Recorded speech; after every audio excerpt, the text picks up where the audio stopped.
ያያደገ እኮ ነው ያለው። ዝም ብለህ እኮ ትሮጣለህ። የተሳካውን ነገር ስታየው አሁንም ያስለቅሳል። አሁንም ገና ያልተቋጨ ዕዳና ፍዳ አለብን። ስለዚህ አቤቱ ጌታ ሆይ እዚህ ጋር በቃ በለኝና ሕሊናዬንና ልቦናዬን አንተ ተቆጣጠር። ጠላቴ በርትቷል፣ ኃይሉን አጠንክሯል። ግፍ እንዲበዛና እንዲጨምር እየተጓዘ ነው። አምላክ ሆይ በውስጤ አንተ ኃይል እንዲኖር እርዳኝ ማለት እኮ ይኖርብናል። አምልኮት ሲኖራችሁ መንበርከስ ስትጀምሩ የምታስቡት ሁሉ ቅን ይሆናል። ይሄ ዝም ብለን ተመላላሽ እግር ብቻ ከሆነ እና እንዲሁ ዝም ብለን ሰምተን የምንሄድ ከሆነ በውስጣችን የሚተከል አንዳች ነገር አይኖርም። ይቀማናል። ዲያብሎስ ቀማኛ ተብሏል በመጽሐፍ ቅዱስ ውስጥ። ስለዚህ ዕለት ዕለት ቤታችንም ውስጥ የአምልኮት ጊዜ ሲኖረን እጅህን ስትዘረጋ በዘረጋህበት እጅ ላይ ሌባው፣ ቀማኛው፣ ተንኮለኛው፣ ነጣቂው አንተ ኑሮ ላይ አንተ እድል ላይ ምንም ቦታ የለውም። እየሰማችሁ ነው? እዚህ አልደርስም ነበር። ስለምንዘረጋ ነው እዚህ የደረስነው። እግዚአብሔር ስሙ የተመሰገነ ይሁን። እጃችሁን ወደ አምላካችሁ ዘርጉ። ቤታችሁ ውስጥ የምትጸልዩት ጊዜና ሰዓት ይኑር። ግንባራችሁን ራሳችሁን ዝቅ አድርጉና የመስገጃ ስዕል አዘጋጁ። እዛች ላይ ስገዱ። ከዛ በኋላ ቀና ስትሉ ከእግዚአብሔር ኃይልና መንፈስ ጋር ቀና ትላላችሁ። የዛን ጊዜ ጠላት ከእናንተ ጋር ያለው እድል በፍጹም የጨነገፈ ነው። 3 ደቂቅ እኮ የመጨረሻው ጠላቶቻቸው እሳት ውስጥ ገብተው እንዲቆም ነበረ ትግላቸው። አሏቸውና በአምልኮታቸው መጡባቸው። አገር ገዢ ሆኑ። ተሰደው አገር ገዢ፣ የሰው አገር ገብተው አገር ገዢ አረጋቸው።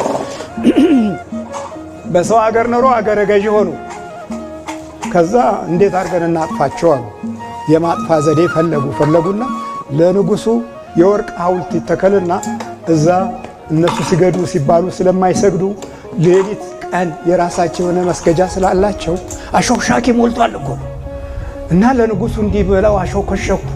ስለዚህ አይሰግዱምና በንጉሱ ክብርና በንጉሱ የጣዖት አምልኮት ውስጥ እንምጣና እንዲያልቁ፣ ስልጣኑን እንዲለቁ፣ ማዕረጋቸው እንዲዋረድ፣ በመጨረሻ ደግሞ በእሳት ተቃጥለው ከምድራችን ላይ ጸጋቸው እንዲገፈፍ እናድርግ ብለው ወሰኑባቸው።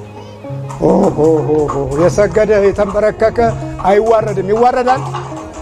ኧረ እባካችሁ በትክክል በሉልኝ። ይዋረዳል? ለዚህ ነው የተዋረድነው። ኑሮ ይቅደም አልክ፣ ኑሮ ጠላት አፈራ። እግዚአብሔር ይቅደም ብንል ኑሯችን ወዳጅ ያፈራ ነበር። ተስገበገብን፣ ነጠቅን፣ ቀማን፣ ዋሸን፣ ምናል ውሸታም አመጣብን። ከዛ በኋላ ለወርቁ ሁሉ የማይሰግድ ወደ እሳት ይጣላል የሚል አዋጅ አሳውጅ። ለሶስት ሰው ተብሎ ትልቅ ወርቅ ባከነ። ንጉሱንም በእብሪት እንዲሞላ አደረጉት። ከዛ በኋላ በሉ ስገዱ፣ እምቢልታው ይነፋ፣ ከበሮው ይመታ፣ ዜማው ይዜም፣ የጣዖቱ አምላክ ይመስገን እያሉ ሁሉም ሲያፈነድዱ 3 ሰዎች ብቻ ቀጥ ብለዋል። እግዚአብሔር ስሙ የተመሰገነ ይሁን።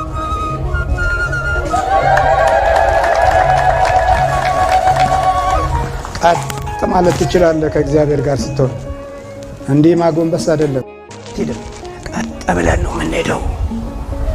እየዋሸን አንሄድም፣ እውነት ይዘን ነው የምንሄደው። እየሰረቅን አንሄድም፣ እየሰጠን ነው የምንሄደው። ማንን ስንይዝ? እግዚአብሔርን።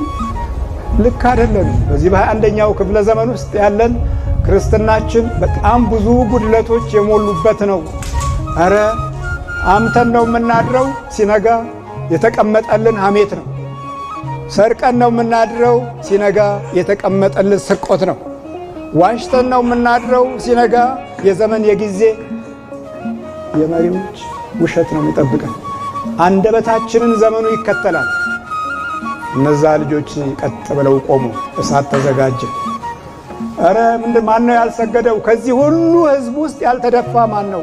አንተ እዚህ በሀገሩ ላይ ኃላፊነት የሰጣቸው የ3 አውራጃ ገዢዎች ቀጥ ብለው ቆመዋል። በመጨረሻም ወደ እሳቱ ጣሏቸው ዋለ። እሳት ውስጥም ሲገቡ ቀጥ ብለው ቆመዋል። እንዳውም 4ኛ ሰው ጨመረና እሳቱን ዝም የሚያደርግ ኃይል ለዛውም የአማልክት አምላክ የሚመስል ኃያል ቅዱስ ገብርኤል የድንግል ማርያም ወዳጅ በመካከላቸው ተገኝቷል። ልጆች አሉ። እነዚህ ልጆች በወንጌል የታነጹ ዝም ብሎ በየመንደሩ የሚወራው ወሬ ተውት። ይሄ ግርማ ጠንቋይ ነው ምናምን ነው አስማት ነው ምናምን ነው የሚሉት እነዚህ ይሄ ቡዳው ነው። ይሄ ቡዳ የበላው ትውልድ አለ።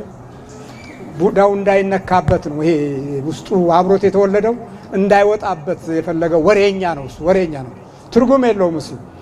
ስለዚህ እንዲህ አይነት ሐሳብ እናንተም ካላችሁ ወደዛ ጣሉት፣ አያዋጣችሁም። ምክንያቱም ያለንበት የውጊያ ዘመን ነው። ይሄው ታየኩ።